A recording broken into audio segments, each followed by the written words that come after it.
In a major news development, after 5 years and 8 months of remaining in Indian prisons, Michel, the accused in AgustaWestland case, his family went to the British Foreign Office urging them to take a look at the case and asking for his release as soon as possible on an immediate basis.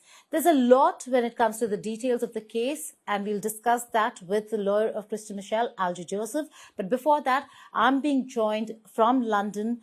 I'm being joined by the sons of Michel. It's Alios Michel, as also Aljo Michel. Thank you so much for joining us over here on India Today.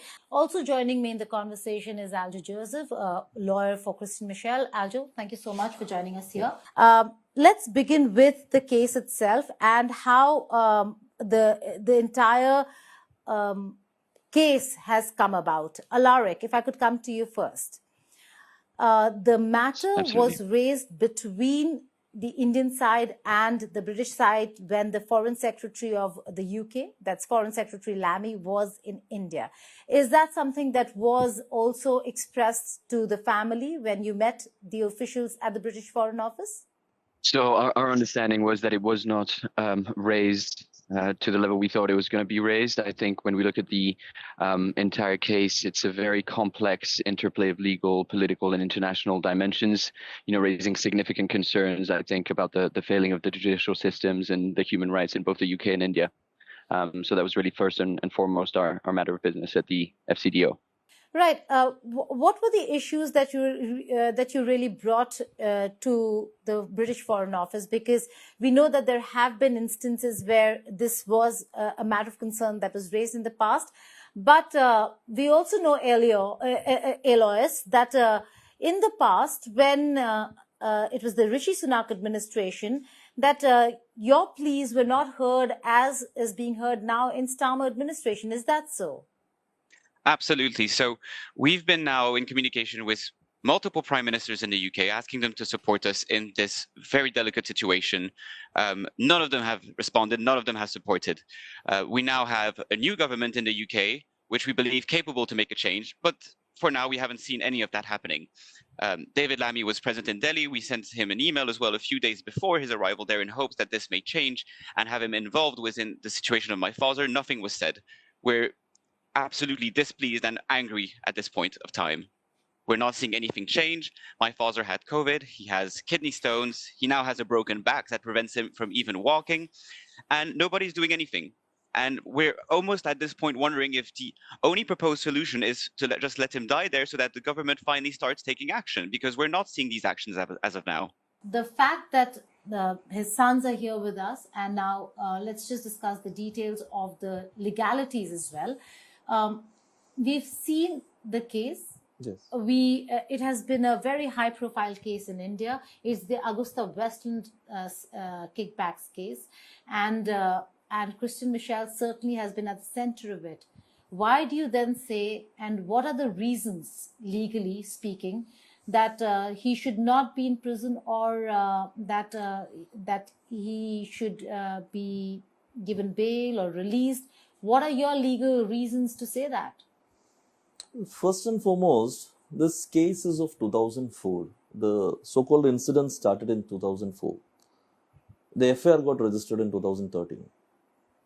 And the investigation now, technically it is on like 11 years, and otherwise it should have been there since 2004, like it's a 20-year-old case. In a 20-year-old case, everybody is getting bail, and the court is giving bail to everyone. Only because he is a foreign national, he is being detained. So I ask myself this question, is it fair? In my understanding, a person who has completed his sentence cannot be detained. How do you say he's completed his sentence? See, everyone knows that extradition decree is a decree. So what is written in decree, it is, it has to be read in simpliciter, and the understanding should be literal understanding, nothing more than that. In the decree, it is written that he can be only tried for so and so offences. And which are? Which are the Prevention of Corruption Act, Section 8, and 420, and 450. That's all. Nothing more is there. Even the Indian law, the extradition law says, No person can be charged for any other offense if he is extradited. Here, in the extradition decree, what is mentioned is only Section 8 and Section 420. And 420 is not proved against him, and the allegations are under Section 8. And it's a 2004 offense. 420 has not been proved against him? There's no allegation. He has not cheated anybody. There's no specific allegation. Okay. He should cheat somebody, right? Yeah. Whether he's not a government employee. He has not cheated the government of India. And who is having an allegation that he has cheated you? Okay. Nobody is having an allegation. Okay. So it has to be proved that somebody has been cheated. Or other way around. Which is again a part of trial. Section 8 only maximum sentence is 5 years. That 5 years he has undergone. In the extradition decree also it is mentioned 5 years that he has undergone. Now it's like 6th year. As per the law, if somebody has been inside for a year, he will get a parole for 2 months. If you compute that, he has already completed the maximum. Even 7 years he has completed. Why should he be detained? Because he is a foreign national. Repeatedly the court said that he is a foreign national. That's the reason we are not granting him bail. Why? So what happens if he's a foreign national? Why? I don't know. The Indian laws, I feel the Indian law might have been changed after some time, or maybe it's a selective grant of bail to people. So we don't know what is the point. So that he might go back to his country and might not come. How does it matter? Even if he is going back to country, how does it matter? Now a person has completed. You know the case of WikiLeaks. Yes. So you know that incident. He has been he has been asked to go for a plea bargain. Yeah. Otherwise, that court would have been given him 170 years of sentence. That's it. Yeah. Here also I have the offer to have a plea bargain. He said, I have not committed any offense. Once he has not committed any offense, why should he go for even a plea bargain? So he had the option of plea bargain. Of course he is having the option in CRPC. It is there. But was it offered? Is it on the table? He can do that anytime if he wants. He is not intending to do that. He said, why should I admit the guilt? Hashkeas did the same mistake in Italian proceedings to save himself. He has gone for a plea bargain. There also, Michel never bargained for him. He said, I have not committed any offense. I am a businessman. I am doing business. That's it. And he is having proof. And on the contrary, even today, the government or the investigating officers or the ED or CBI never come with any document or any transaction which shows that such and such person has been bribed by Christian James Michel. There's no such allegations. Okay. Absolutely no such allegations. There's also it's not a ruling, but an observation by the United Nations. Explain to us how that really comes in, because we've heard Alios and Allege both speak about it, but how does it really weave into the legalities? With regard to the extradition? Yes. Or release that the UN has. So the UN was it happened sometime in 2020. So the situation at that point in time was totally different. We applied to the UN, I think during COVID period only, the UN recommendations have come. But a lot of water have flown after that. Even the UN recommendation, because they are categorically looking after the international law dimension and the extradition. It has been categorically held in that decision that Michel has been transferred, or he has been sent to India as a quid pro quo because of Latifah's incidents, which has happened in India and Goa specifically. All those things have been mentioned in that extradition, the recommendation by the United Nations Working Group. So that is one side of the story. But see it from even from the Indian perspective. If you see it from the Indian perspective, from the Indian law says that a person who has completed 50% of the maximum sentence, he should be released. That apart, I am asking for a parity. All the persons in the case has been granted bail. A person who has served substantial sentence, why can't he give a bail? It's over 5 years, close to 6, actually to be precise, 68 months. And he has been in prison. The trial is yet to start, Alaric. Is that something that was impressed upon not just to the Foreign Office, but how have you or your lawyers in India engaged the Indian administration? Because this was a case of extradition. He was extradited from the UAE. Have the rules of engagement changed when it comes to the extradition itself? So that's a great question. I think we have to go back to the basics of the case, which is this has been going on for close to 6 years, as you very rightfully said. There's been no trial whatsoever, no bail, no respect of the human rights, and no support from any government. So I think there's a few aspects we can look into when looking at the specific case. There's physical bearings on my father, of course, and us as his kids and the wider family. But I think there's also been, to your point, some serious legal bearings, I think, with this case. And we can go with the double jeopardy, the fact that he's already been acquitted of the same charges he's being indicted for.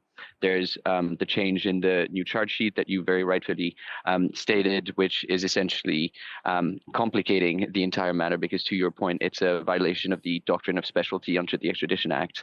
So there's a lot of things I think that are going on in the background. Most importantly as well, as I said, the new change in charge sheet, which if pressed upon, which we know they won't because they don't have anything, will indict my father for a lifetime, which essentially grants the government the ability to keep him there indefinitely because he has served his maximum penalty already, which is 6 years. So I think it's a touchy one. And I do want to touch upon two different things as well. You mentioned the extradition treaty.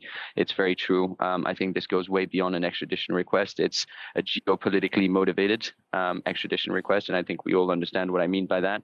But I think most importantly, and this is something that is not to be forgotten, is we raised a case with the United Nations, which we all know receives tens of thousands of documents year in and year out, and they only have a select few that they select every year. We were selected and we won that case with the UN Working Group on Arbitrary Detention.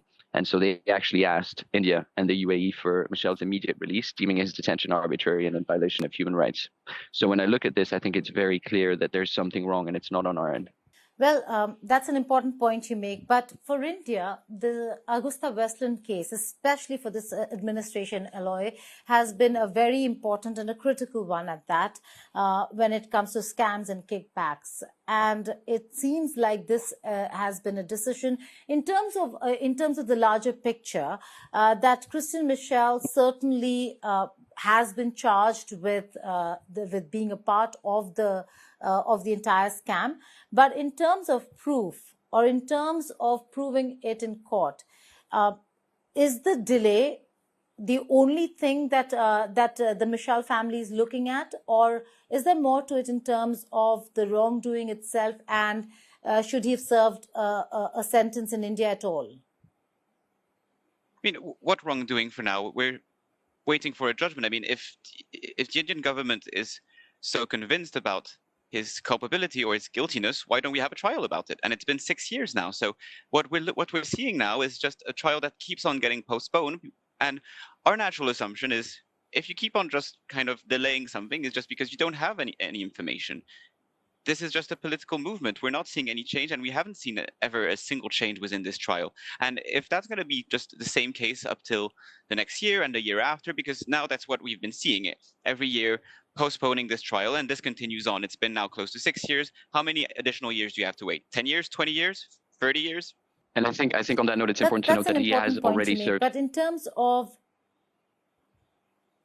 Sorry, I was going to say he has served his maximum sentence already for the crime that he was originally charged for. So, asking if he should serve his sentence or not, I think is the wrong question at this point, because we're already so far ahead that even if he is proven guilty, he should be released off the back of him already having served his sentence, which I deem unfair and unjust, as I'm sure we all know. There's a reason why the court has not even agreed to bail application or bail for Christian Michel.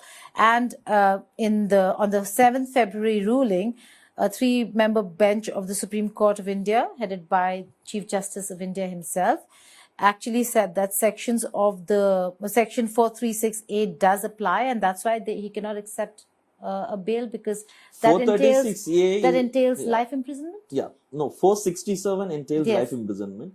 He said at this stage, we cannot look into that, meaning thereby, whether 467 is applicable to him or not is a question which has to be decided later.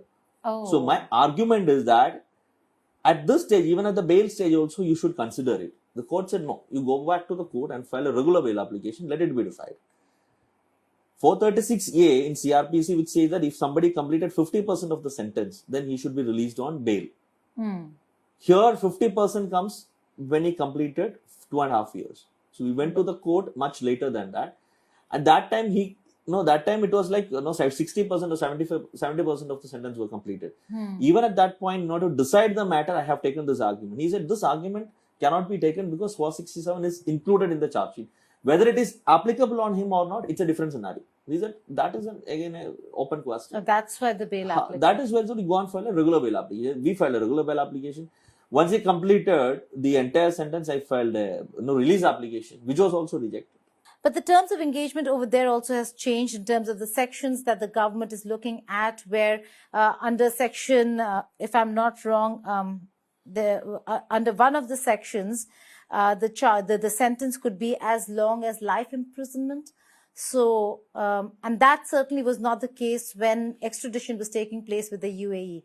Is that something that the government of the United Kingdom has looked into and will take up with the Indian administration?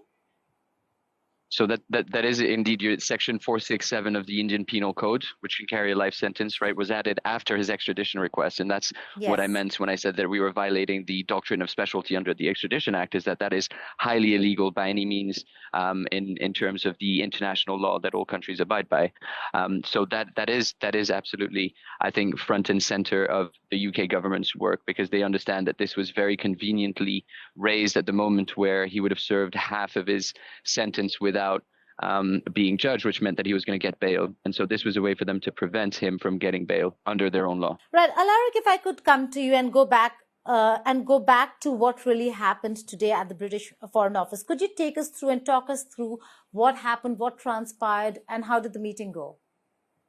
I think very much like my brother said, we've been writing to a number of different governments, a number of different secretaries and prime ministers, and nothing has really acted. So I think no one has really acted. So really the meeting for today was to decide on an action plan, understand the viability of that action plan, because I think now the time for words and meetings has gone by, and it is now time for action, because as Alios very rightfully said, I think if we do not act on this, the inevitable will happen, which is he will die in jail.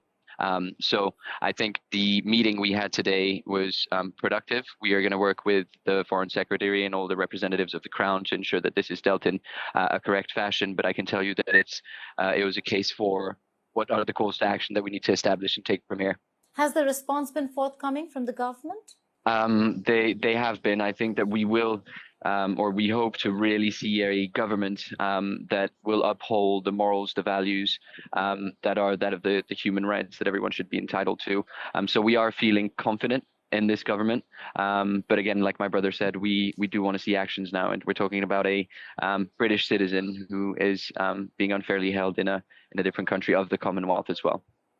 So I feel like the political ties should be stated there too. And naturally, to add as well, was the previous... in terms of access to... Sorry to interrupt. And just in addition to what my brother was saying, we haven't seen in the previous in the previous governments taking any kind of action to support the release of my father. So now this is supposed to happen. Will it happen? We'll see. But it's definitely something we raised, and we're fed up of waiting and hoping that actions actually turn up to be done. Were you consulted by the British High Commission, or did you meet the visiting dignitaries in the delegation? No, I haven't. I am not inclined to even meet them, because I am representing Michel as a lawyer in India. So I know my limitations. I should restrain myself from doing all these things. But the fact that this was raised, do you think at this point in time the government of India would be inclined to... Is this more political than legal? This is more political. Of course it's political. I don't think it's... There is no legal dimension in this. There is no legal dimension in this at all.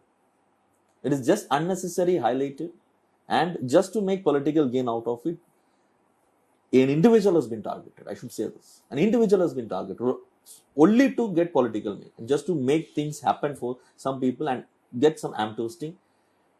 Even, I'm sorry to say like but this, why would the courts not pay heed, Aljo? Why would the courts not pay heed if he was as innocent as... I don't have a comment to offer in this. I'm an officer of the court, other way around. So, this is a wrong question for me to answer. Okay.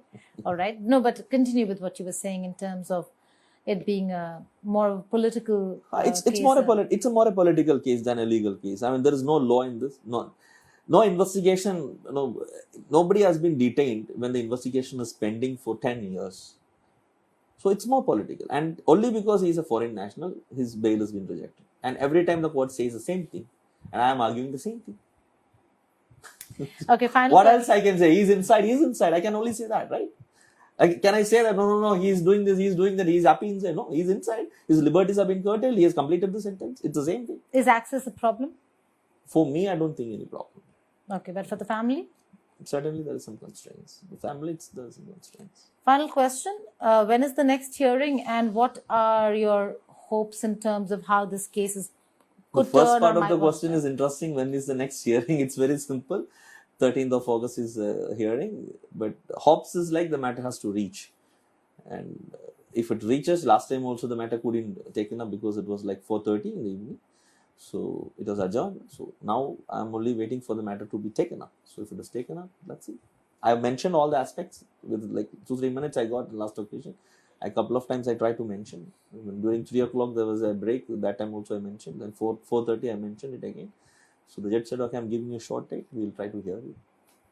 All right. Alois, in terms of access to Christian Michel, how difficult has it been, or have you been allowed access to him at all? I will say now it's almost, I would almost call it a miracle when I'm able to have him on the phone. It's always a very limited time.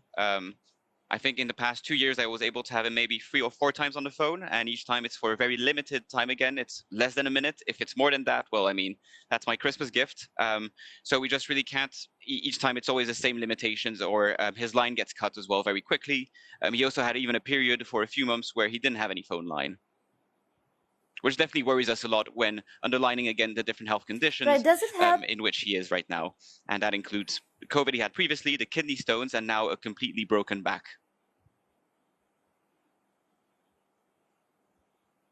What do you mean by a completely broken back? He had an accident. He fell in some stairs, and now his back is in a very bad situation. Joseph hopefully will be able to tell you more about that, having seen him in person.